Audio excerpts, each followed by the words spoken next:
Mari dengarkan firman Tuhan yang menuntun kita untuk pulang ke rumah, yang ditulis oleh Ellen G. White. Melalui renungan pagi ini, kita akan belajar untuk berani menghadapi masa depan, karena kita tidak lupa pimpinan Tuhan di masa yang lalu. Bersama Mana Multimedia Ministry, selamat mendengarkan.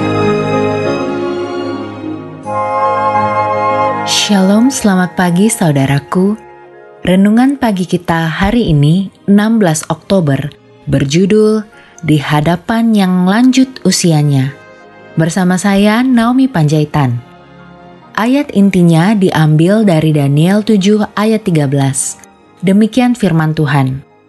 Aku terus melihat dalam penglihatan malam itu. Tampak datang dengan awan-awan dari langit seorang seperti anak manusia. Datanglah ia kepada yang lanjut usianya itu, dan ia dibawa ke hadapannya. Mari kita dengarkan penjelasannya.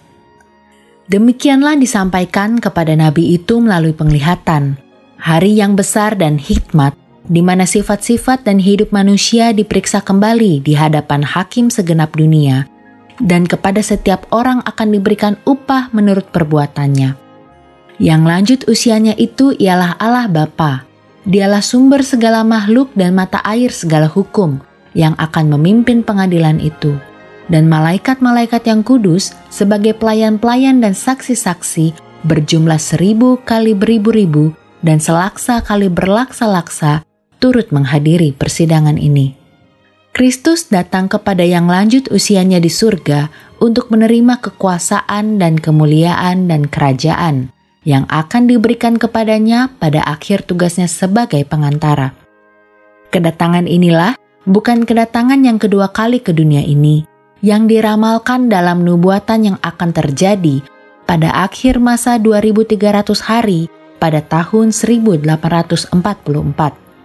Dan disertai oleh malaikat-malaikat surgawi, imam besar kita itu memasuki tempat yang maha suci, dan di sana tampil di hadapan Allah, ikut pada pelayanannya yang terakhir untuk manusia, untuk melakukan pelayanan pengadilan pemeriksaan, dan untuk mengadakan pendamaian bagi semua yang berhak menerimanya.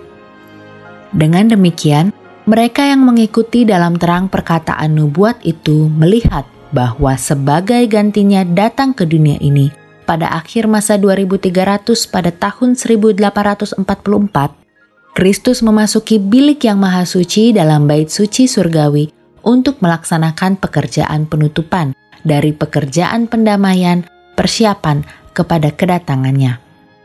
Saudara-saudara yang kekasih di dalam Tuhan, juga terlihat bahwa sementara persembahan karena dosa menunjuk Kristus sebagai korban dan imam besar melambangkan Kristus sebagai pengantara, demikian juga kambing Azazel melambangkan iblis sebagai sumber dosa, ke atas mana dosa-dosa orang yang benar-benar menyesali dosanya pada akhirnya ditanggungkan.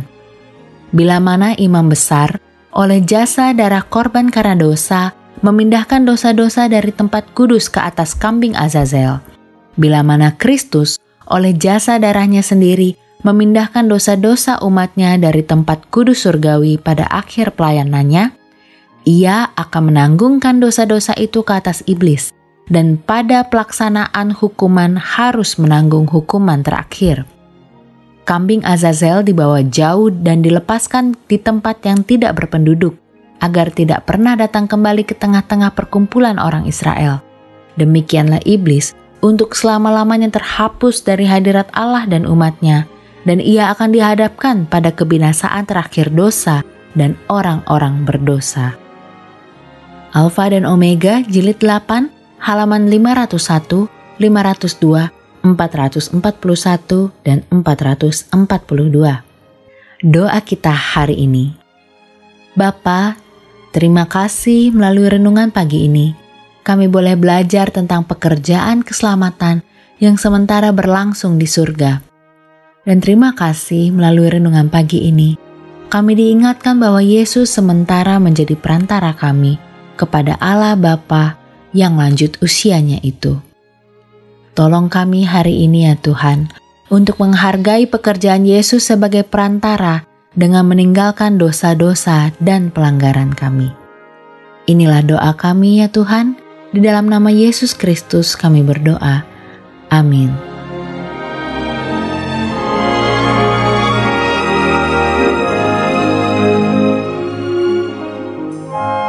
Demikianlah tadi pembahasan tentang pulang ke rumah. Semoga firman Tuhan hari ini dapat menjadi berkat bagi Anda. Sampai jumpa, Tuhan memberkati.